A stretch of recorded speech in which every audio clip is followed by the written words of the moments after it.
Hello friends, welcome to our show health live. मैं हूं आपके साथ शिखा। दोस्तों, जिस तरह से हमारा मेडिकल साइंस तरक्की कर रहा है और जितनी तेज़ी से तरक्की कर रहा है उतनी ही तेज़ी से आजकल बीमारियां भी काफ़ी बढ़ रही हैं। और ऐसी ही एक बीमारी है हमारी डाइजेशन प्रॉब्लम से रिलेटेड। काफ़ी कॉमनली आजकल ये प्रॉब्लम देखी जा रही है। जहां पहले ये सिर्फ ओल्ड एज में देखी जाती थी, वहीं अब ये काफ़ी कॉमन हो गई है हमारे यंग एज ग्रुप में भी। आखिर क्या वजह है इसकी और किस तरह से इससे हम निजात पा सकते हैं आयुर्वेद के माध्यम से, आज इसी पर चर्चा करेंगे हमारे साथ स्टूडियो में मौजूद आयुर्वेदिक एक्सपर्ट डॉक्टर सौरभ शर्मा के साथ। तो अगर आपका भी कोई सवाल है इस प्रॉब्लम से जुड़ा हुआ तो टीवी स्क्रीन पर दिए गए नंबर्स पर आप हमें अभी कॉल कर सकते हैं। डॉक्टर साहब, welcome to the show. Thank you. Doctor साहब, बात करना चाहूंगी डाइजेस्टिव डिसऑर्डर के बारे में। काफ़ी कॉमन प्रॉब्लम हो गई है। देखा जाता है कि एसिडिटी हो रही है, गैस्ट्रिक प्रॉब्लम्स हो रहे हैं, अल्सर्स हो रहे हैं। तो आपसे जानना चाहूंगी what is the meaning of this term. Well, देखिए, जैसा कि हम सभी जानते हैं, डाइजेशन मीन्स भोजन के पचने की प्रक्रिया। जी। यदि किसी भी कारणवश, यानी आपने कोई विरुद्ध आहार खा लिया या आपकी लाइफस्टाइल में कोई प्रॉब्लम है, या यूँ मान लीजिए कि आपकी प्रकृति ही ऐसी है, आपके डाइजेस्ट सिस्टम में इतनी पावर ही नहीं है, आपने कुछ भी खाया, यदि वो आपको पचा नहीं, यानी डाइजेस्ट नहीं हुआ, तो इसी की वजह से कई तरह के डाइजेस्टिव डिसऑर्डर्स होते हैं। ये केवल एक इम्बैलेंस है जिसको कि लाइफस्टाइल और कुछ आयुर्वेदिक औषधियों के माध्यम से इसको ठीक भी किया जा सकता है। जी डॉक्टर साहब, जैसे आपने बताया कि कुछ डिसऑर्डर्स होते हैं, कौन कौन से कॉमनली ऐसे डिसऑर्डर्स होते हैं जो देखे जाते हैं पेशेंट्स में? बिल्कुल, देखिए शिखा, बहुत कॉमनली देखा जाता है आजकल, every second person is suffering from gases distension, यानी गैस बनना, उसकी वजह से कॉन्स्टिपेशन होना, एसिडिटी होना, कई बार अल्सरेटिव कोलाइटिस, ये जिसे आजकल हम गैस्ट्राइटिस कहते हैं, ये भी बहुत कॉमन सी बीमारी हो गई है। बर्ब्स आते हैं, सीने में जलन होती है, और यहाँ तक कि आप ये भी देखते हैं कि जिन लोगों को गैस बहुत ज्यादा बनती है उनके शरीर में दर्द होना बहुत कॉमन हो गया है। तो काफी सारी प्रॉब्लम्स है, काफी कॉम्प्लिकेशन है। डॉक्टर साहब, चलिए फिलहाल एक कॉलर जुड़े हैं, उनका सवाल जानते हैं। Hello. Hello Naresh ji, welcome to the show. बताएं क्या जानना चाहते हैं? मैडम, मेरे को बार बार गैस बनती है, पेट में हाजमा नहीं होता और मेरे को बाथरूम बार बार आता है। मैं शुगर का टेस्ट भी करा लिया, मेरे को शुगर नहीं है। जी, एज कितनी है आपकी? हाँ जी, एज कितनी है आपकी? जी, डॉक्टर कुछ पूछना चाहते हैं आप? जी ठीक है। जी, देखिए नरेश जी, बहुत इंपॉर्टेंट होता है ऐसे में लाइफस्टाइल को ठीक करना। देखिए, कहीं ना कहीं कोई ना कोई प्रॉब्लम है लाइफस्टाइल में। या तो आप रेगुलर मॉर्निंग वॉक नहीं कर रहे हैं, या खाने के बाद, जिसे हम यूजुअली कहते हैं कि वज्रासन में बैठिए, जो भी आप भोजन खाएंगे वो अच्छे से पचेगा। तो दोनों टाइम खाने के बाद आप वज्रासन में बैठें, मॉर्निंग वॉक करिए, कुछ नहीं तो 5 मिनट प्राणायाम ही कर लीजिए, क्योंकि वायु ही सारे कर्मों का आधार है। अगर वायु कंट्रोल रहेगी तो आपको डाइजेशन भी अच्छा रहेगा। साथ ही साथ मैं एक रिक्वेस्ट करना चाहूँगा, शाम का भोजन हल्का लें। छोले, राजमा, चने, अचार या चावल या फास्ट फूड, ऐसे किसी भी चीज़ से आप परहेज़ करिए। क्यों? क्योंकि आपका डाइजेशन स्लो है, वीक है। कुछ भी हैवी चीज़ लेंगे डाइजेस्ट नहीं होगा। हल्का लीजिए, काफ़ी, यानी 5, 6, 7 बार आप भोजन ले लीजिए, लेकिन थोड़ा थोड़ा, एक बार में ज़्यादा ना लें। साथ ही साथ एक औषधि आपको बताना चाहूँगा, बहुत ही कारगर औषधि है, इसका नाम है कुमारी आसव। जी हाँ, कुमारी आसव, ये एक लिक्विड आता है, आयुर्वेदिक औषधि है। 4-4 चम्मच सुबह शाम खाने के बाद लीजिए, समान मात्रा में पानी मिलाकर। अब 10 से 15 दिन लीजिए, देखिए चमत्कार होगा। लेकिन हाँ, मेरी बात ज़रूर ध्यान रखिएगा, लाइफस्टाइल पहले है। डाइजेस्टिव डिसऑर्डर्स लाइफस्टाइल से ही बेटरली ठीक होते हैं। जी, जैसे कि आपने बताया डॉक्टर सौरभ की लाइफस्टाइल सबसे ज़्यादा इंपॉर्टेंट रोल प्ले करता है, मेडिकेशन उसके बाद में आते हैं। बिल्कुल। तो चलिए डिसऑर्डर्स की बात करते हैं। गैस्ट्रिक के बारे में तो आपने बताया ही, दूसरी प्रॉब्लम आपने बताई यहाँ पर कि एसिडिटी की बहुत कॉमन प्रॉब्लम होती है, इसके बारे में जानना चाहूँगी। देखिए, एक सिंपल सी बात हम लोग करते हैं, हमने कुछ भी भोजन खाया, वो एलिमेंट्री कैनाल में आया, गैस्ट्रियम में आया, डाइजेस्ट हुआ। यदि वो डाइजेस्ट नहीं हुआ तो क्या हुआ? गैस्ट्रिक रिफ्लक्स हुआ। इस बीमारी को इंग्लिश में GERD यानी गैस्ट्रोइसोफेजियल रिफ्लक्स डिसीज कहा जाता है, जिसे हम आजकल नॉर्मली एसिडिटी या हार्ट बर्न के नाम से जानते हैं। जी। ऐसे में सीने में जलन होना, या जैसे कहते हैं दिल की धड़कन बढ़ जाना, या सीने में हैवीनेस की सी फीलिंग होना, इस तरह की प्रॉब्लम्स होती है। लेकिन हम लोग कई बार ये मिस्टेक करते हैं कि हम डिसाइड ही नहीं कर पाते है गैस की वजह से है या कोई और इश्यू है, और यहीं पे प्रॉब्लम आती है लाइफस्टाइल डिसऑर्डर्स की। जी। अगर आप खाने को अच्छे से, आयुर्वेद में हमेशा कहा जाता है कि जो भी आप खाना लें सुटेबल क्वांटिटी में हो, प्रॉपर एनवायरनमेंट में हो और फ्रेश फूड हो। जी। कई बार लेफ्ट ओवर फूड भी आप लोग खा लेते हैं, ऐसे में प्रॉब्लम बढ़ती है। तो डेफिनेटली एसिडिटी के लिए रिस्पॉन्सिबल है केवल गैसेस डिस्टेंशन।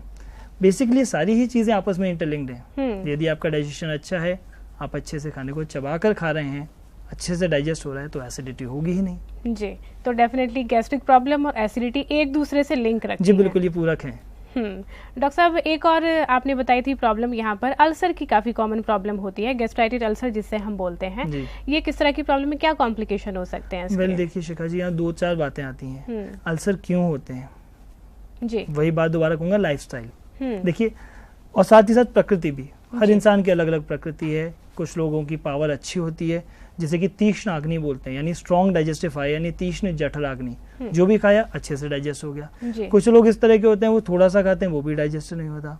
और हाँ, कुछ लोग इस तरह के भी होते हैं जिनकी वेरिएबल स्टेट्स होती है, कभी अच्छे से डाइजेस्ट हो रहा है, कभी नहीं हो रहा है। अब ऐसे में ये चीज ध्यान रखने की है कि आपकी प्रकृति किस तरह की है। अगर आपकी प्रकृति मान लीजिए कि तीक्ष्ण अग्नि वाली है, यानी एसिडिक नेचर वाले हैं, पित्त प्रकृति के पुरुष या स्त्री हैं, तो ऐसे में आप कुछ भी जरा सा भी स्पाइसी लेंगे, डेफिनेटली वो आपको बर्निंग सेंसेशन देगा, और ये लीड करता है गैस्ट्राइटिस की तरफ जी। एक तो रीजन ये हुआ। दूसरा ये हुआ कि आपकी इम्यूनिटी ही अच्छी नहीं है, क्योंकि आजकल देखिए अडल्ट्रेशन हर चीज में है, कहीं ना कहीं कोई ना कोई थोड़ी ना थोड़ी मिलावट हो ही जाती है खाने में।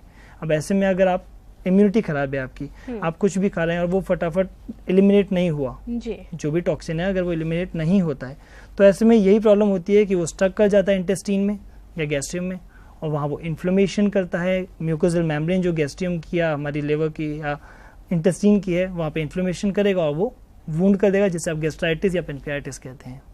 तो ऐसे में इंपॉर्टेंट है कि अपनी प्रकृति को एनालाइज करवाना। किसी भी आयुर्वेदिक अच्छे वैद्य के पास जाएं, वहाँ अपनी प्रकृति एनालाइज कराएं, और उसी यानी अपने दोष के अकॉर्डिंग ही आप अपने भोजन को डिसाइड करें, वो बहुत जरूरी है। जी बिल्कुल दर्शकों, तो जैसा डॉक्टर सौरभ बता रहे हैं कि डाइजेशन प्रॉब्लम किस वजह से हमें हो सकती है। अगर आपका भी कोई सवाल है डाइजेशन प्रॉब्लम से जुड़ा हुआ, तो आप हमें अभी कॉल कर सकते हैं 01147545447 और 48 पर। नेक्स्ट कॉलर हमारे साथ जुड़े हैं, डॉक्टर साहब जानते हैं उनका सवाल। हेलो हेलो हेलो, आप सुन पा रहे हैं हमें? हेलो, शायद हमारी आवाज़ उन तक नहीं पहुंच पा रही है। डॉक्टर सौरभ, आपने जैसे बताया अल्सर के बारे में, कई बार देखा जाता है पैंक्रियाटिक अल्सर और काफ़ी कॉम्प्लिकेशन इसके हो जाते हैं। इनफैक्ट अगर अल्सर ये फैल जाए तो डेथ तक भी हो सकती है पेशेंट की। तो इस कॉम्प्लिकेशन से बचने के लिए क्या अगेन आप लाइफस्टाइल को ही रिस्पॉन्सिबल बताएंगे? नहीं शिखा जी, केवल लाइफस्टाइल नहीं है, जैसा कि मैं बार बार कह रहा हूँ कि प्रकृति, हर इंसान का डाइजेस्टिव सिस्टम की अलग अलग कैपेसिटी है, जो कि मैं 3 चीजें बोली थी कि तीक्ष्णाग्नि, विषमाग्नि और मंदाग्नि जी। यानी एक सिंपल सा एग्जांपल हम लेते हैं कि मान लीजिए एक छोटी सी फायर है और उसके ऊपर हम खूब सारा पानी डाल देंगे तो बुझ जाएगी ना। लेकिन क्या होता है कि जब एक बड़ी फायर होती है उस पर हम पानी भी डालते रहते हैं लेकिन नहीं बुझती। तो यही मैं प्रकृति की बात कहूंगा कि जिस इंसान की मंदाग्नि है, यानी वो कफज प्रकृति का पुरुष या स्त्री है, ऐसे में अगर वो बार बार खाना खाएगा, खूब सारा खाना खाएगा, तो डेफिनेटली खाना डाइजेस्ट नहीं होगा। डाइजेस्ट नहीं होगा तो जैसा कि मैं कह रहा हूँ कि क्योंकि लेफ्ट ओवर फूड हो जाएगा, वहाँ पे पड़ा हुआ खाना स्टक हो जाएगा, इंटेस्टाइन में आगे मूव नहीं करेगा, तो जो पेनक्रियाटिक जूस है वो भी काम करना ऑब्वियसली कम करेगा। और जैसे लिवर और पेनक्रियाटिक डक्ट से जो कॉमन बाइल डक्ट निकलती है, अगर उसमें जरा सा भी इन्फ्लेमेशन हुआ तो बैकफ्लो होके आपको हेपेटोमेगेली, जैसे लिवर में सूजन कहते हैं, अक्सर नॉर्मली सुना जाता है, लिवर में सूजन होना या पेनक्रियाज में कोई भी इन्फेक्शन हो जाना या स्प्लीन या गॉलब्लैडर स्टोन्स होना, इस तरह की कॉमन प्रॉब्लम फिर आएगी। तो जरूरी है कि हम ये देखें कि हम क्या खा रहे हैं, कब खा रहे हैं, कितना खा रहे हैं और वो हमारे लिए कितना उपयोगी है।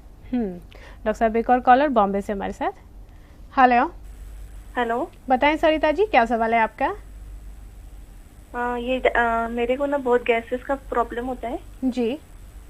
तो यानी मेरा हर्निया का ऑपरेशन हो गया है 2 साल पहले, तो उसके वजह से बहुत ही गैसेस का प्रॉब्लम होता है जी। एज कितनी है आपकी? मेरी 42 है जी। जी सरिता जी, बहुत ध्यान रखने की बात है क्योंकि आपका हर्निया का ऑलरेडी ऑपरेशन हो रखा है। इसका मतलब ये है कि जो भी आप डाइजेस्ट करेंगी, ठीक है, अगर वो नहीं पचा तो वो इंट्रा एब्डोमिनल प्रेशर यानी कि एब्डोमेन के अंदर का प्रेशर बढ़ाएगा। यदि वो प्रेशर बढ़ा तो हर्निएशन के ऊपर भी प्रेशर आएगा तो दोबारा हर्निया होने की प्रोबेबिलिटी भी बढ़ती है। अभी यहाँ सबसे इम्पॉर्टेंट चीज़ है सचेत रहने की, अपनी डाइट को थोड़ा सा सुधारने की। डाइट में कुछ चीज़ें मैं बता रहा हूँ, उनका आप प्लीज़ परहेज़ करें, जैसे छोले, राजमा, चना, मटर, मूंगफली, अमचूर, अचार, और स्पेशल रिक्वेस्ट, बाहर का बिल्कुल ना खाइए। शाम को 8 बजे के बाद भोजन बिल्कुल ना लें। 7 से 8 के बीच में आपका भोजन हो जाना चाहिए। ज़्यादा नहीं, 100 to 200 स्टेप्स आप एक हल्की सी इवनिंग वॉक भी ज़रूर करिए, जिससे कि खाना आगे मूव करे। बहुत सचेत रहिए, आपको बहुत ध्यान रखना है। क्यों? क्योंकि you are susceptible towards any kind of infection and hernia again. अच्छे से खाना चबा कर खाइए, शाम को चावल ना लें। और एक टैबलेट बता रहा हूँ आपको, इसको आप घर में भी रखिए। हालांकि मैं नहीं कहूँगा कि आप इसको रेगुलर लें, लेकिन आप घर में रखें। जब भी गैस बनती है एक टैबलेट मुंह में डाल के आप चूस सकते हैं। टैबलेट का नाम नोट करिए, इसका नाम है शंखवटी। जी हाँ, शंखवटी। जब भी आपको गैसेस लगे या हैवीनेस लगे, एक टैबलेट मुंह में रख के चूसिए और देखिए आपको 10 या 15 मिनट में आपको रिलीफ मिलेगा। जी डॉक्टर, एक और कॉलर हमारे साथ जुड़े हैं, जानते हैं उनका सवाल। हेलो। हेलो जी बताएं, क्या सवाल है आपका? हाँ, सवाल यही है एसिडिटी के विषय में जी। कि एसिडिटी जो होती है मतलब कभी क्या चाय पीने से भी हो जाती है क्या? जी हाँ, चाय पीने से भी एसिडिटी बढ़ती है क्या? जी डॉक्टर, ये जानना चाहते हैं, क्या सजेस्ट? जी बिल्कुल, आपने तो आपके सवाल में ही आपका जवाब है। बिल्कुल सही कहा आपने, चाय पीने से एसिडिटी बढ़ती है। क्यों बढ़ती है? क्योंकि एसिड यानी कि पित्त, यानी जब बॉडी के अंदर पित्त बढ़ गया, पित्तवर्धक आप कोई भी आहार विहार करेंगे, चाहे वो चाय हो, चाहे वो स्मोकिंग हो, चाहे वो अल्कोहल हो, चाहे वो तीखे मिर्च मसाले हों, इनमें से किसी भी चीज़ का यदि आप सेवन करते हैं तो जी हाँ, एसिडिटी ज़रूर बढ़ती है। और हाँ, एसिडिटी के बारे में मैं एक और बात कहना चाहूँगा कि एसिडिटी इज़ कहीं ना कहीं ये लिंक्ड होती है स्ट्रेस से भी। तो प्लीज़ स्ट्रेस फ्री भी रहिए, क्योंकि स्ट्रेस जैसे ही बढ़ता है सिंपैथिक नर्वस सिस्टम एक्टिवेट होता है और आपकी एसिडिटी बढ़ती है। तो चाय का सेवन ना करें और स्ट्रेस फ्री रहें। डॉक्टर साहब, नेक्स्ट कॉलर दिल्ली से हमारे साथ। हेलो हेलो हेलो हेलो, आप हमारी आवाज़ सुन पा रहे हैं प्रेम जी? हेलो हेलो जी, बताएं क्या सवाल है आपका, क्या जानना चाहते हैं? हेलो जी बताएं, हम सुन रहे हैं आपको प्रेम जी। हाँ प्रेम जी, सवाल पूछें अपना।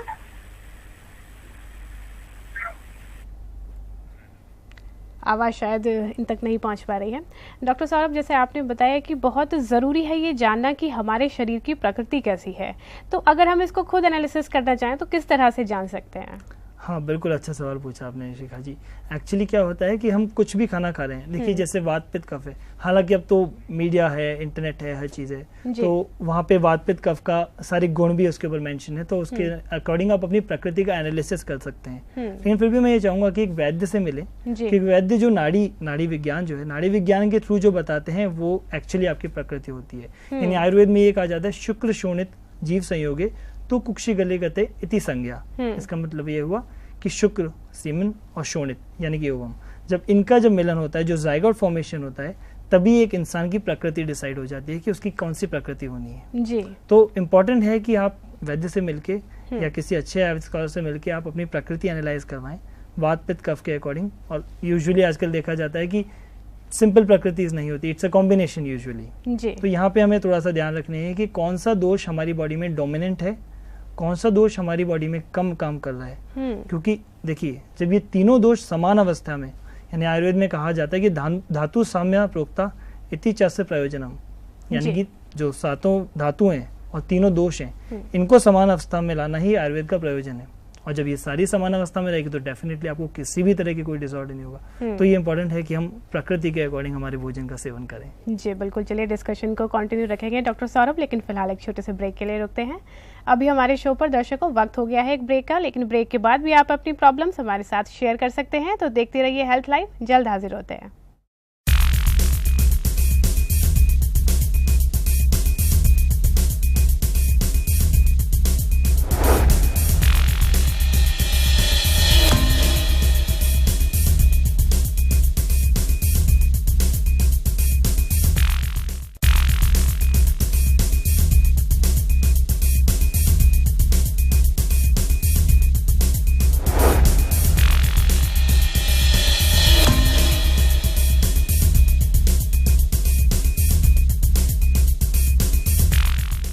ब्रेक के बाद हेल्थ लाइव में आप सभी का एक बार फिर से बहुत बहुत स्वागत है। स्टूडियो में आज हमारे साथ मौजूद हैं आयुर्वेदिक एक्सपर्ट डॉक्टर सौरभ शर्मा। अगर आप भी कुछ जानना चाहते हैं, इंडाइजेशन से रिलेटेड कोई भी प्रॉब्लम आपकी है, तो तुरंत उसका सॉल्यूशन पा सकते हैं। अभी कॉल करके, नंबर है 01147545447 और 48। नेक्स्ट कॉलर बॉम्बे से हमारे साथ जुड़े हैं doctor Saurabh. Hello hello hello, बताएं बीनू जी, क्या सवाल है आपका?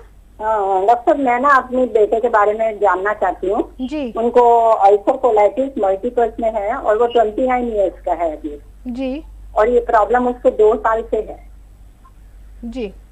तो उसके लिए मैं उसका कुछ दवाई और उसके लिए कुछ परहेज या कुछ क्या खाना चाहिए वो मैं पूछना चाहती हूँ आपसे। जी जी मीनू जी, पहली बात तो चिंता बिल्कुल ना करें, ठीक हो जाएंगे। इसमें आपका प्यार चाहिए और थोड़ा सा डाइटरी रेजिमेंट हम थोड़ा चेंज करेंगे। आप उनको भोजन जो देती हैं, लंच जो भी वो करते हैं, उसमें स्पेशली किसी भी तरह का स्पाइसी तो पदार्थ आप बिल्कुल भी यूज़ ना करें। चावल का प्रयोग कम कर दीजिए। और हाँ, मैं सभी से निवेदन करना चाहूँगा, दही का प्रयोग जितना हो सके कम से कम करिए। मट्ठा यानी कि लस्सी यानी कि तक्र जिसे हम बोलते हैं, इसका प्रयोग आप करें। ये बहुत ही अच्छा दीपक यानी कि डाइजेस्टिव फायर को बढ़ाने वाला और पाचक यानी कि डाइजेशन को अच्छा करने वाला, ये बहुत अच्छा है। अब दही का प्रयोग ना करें, नमक ज़्यादा ना दें, क्योंकि नमक भी कई बार शिखा जी लेखन करता है। ऐसे में प्रॉब्लम काफ़ी ज़्यादा बढ़ जाती है। क्योंकि 2 साल हो गए हैं उनको, तो डेफिनेटली अब हमें हीलिंग की तरफ सोचना चाहिए। हीलिंग के लिए बहुत ही अच्छी औषधि है जो कि इनफैक्ट हमारे घर में मौजूद है। जी हाँ, मुलैठी, मधुयष्टि जिसे हम बोलते हैं। मुलैठी का चूर्ण आधी चम्मच आप सुबह शाम दूध के साथ दीजिए और देखिए कितनी जल्दी वुंड की हीलिंग होगी। और ये दोबारा ना हो, इसके लिए जैसा कि मैं बोल रहा हूँ कि स्पाइसी चीज़ें या कहीं वो अल्कोहल या स्मोकिंग के अंदर अगर इन्वॉल्व हैं तो इन सब चीज़ों से उनको दूर करिए। लाइफस्टाइल थोड़ी सी ठीक करिए। और हाँ, माँ का प्यार बहुत इंपॉर्टेंट है, उनको प्यार दीजिए। और हाँ, जो मैंने एक छोटी सी दवाई बताई उसका ध्यान रखिए, मुलैठी चूर्ण जल्दी से हीलिंग करेगी। जी डॉक्टर साहब, जानते हैं नेक्स्ट कॉलर का क्या सवाल है। हेलो हेलो कौशल जी, बताएं क्या जानना चाहते हैं। मैडम, मेरा गैस्ट्रिक प्रॉब्लम ज्यादा होता है पेट में जी। और क्या कहते हैं, कुछ भी डाइजेस्ट नहीं हो पाता और वेट भी काफी बढ़ता जा रहा है। जी। एज कितनी है आपकी। मेरी एज है 25। जी, क्या सजेस्ट करेंगे डॉक्टर। जी मनोहर जी, देखिए यहाँ अगर वेट बढ़ रहा है तो डेफिनेट सी बात है कि आपके डाइजेस्टिव सिस्टम की पावर इतनी अच्छी नहीं है और कहीं ना कहीं कोई, जैसा मैं बार बार कह रहा हूँ कि लाइफस्टाइल डिसऑर्डर है। कोशिश करिए, ज़्यादा नहीं, 2 किलोमीटर, 1.5 या 2 kilometre brisk walking early in the morning करनी ही करनी है। आप स्ट्रांग रहेंगे तो डेफिनेटली आपको जल्दी आराम मिलेगा, है ना। और दूसरी बात का ये ध्यान रखिए, क्योंकि गैस बन रही है यानी कि प्रोलॉन्ग सिटिंग या प्रोलॉन्ग स्टैंडिंग, दोनों ही कंडीशंस के अंदर गैसेस फॉर्मेशन हो सकता है। एक औषधि है दशमूल जीरकम। जी हाँ, दशमूल जीरकम लिक्विड है ये। 3-3 चम्मच सुबह शाम आप खाने के बाद लीजिए। आपको गैसेस की फॉर्मेशन होना बंद हो जाएगा। कैसे? क्योंकि आपकी अग्नि बढ़ जाएगी। हम बस थोड़ी सी डाइजेस्टिव फायर को स्पार्क देते हैं, यानी जो भी आप खाएं वो अच्छे से पच जाए। और जैसा कि मैंने कहा कि मॉर्निंग वॉक, थोड़ा सा योगा, वज्रासन में डेफिनेटली दोनों टाइम बैठिए, 2 या 3 मिनट, ड्रास्टिक डिफरेंस। और हाँ, जो कि मैं कह रहा हूँ कि तक्र का सेवन करिए, यानी जिसे हम छाछ कहते हैं। छाछ बहुत ही अच्छी औषधि है किसी भी तरह की डाइजेस्टिव डिसऑर्डर को ठीक करने के लिए। यहाँ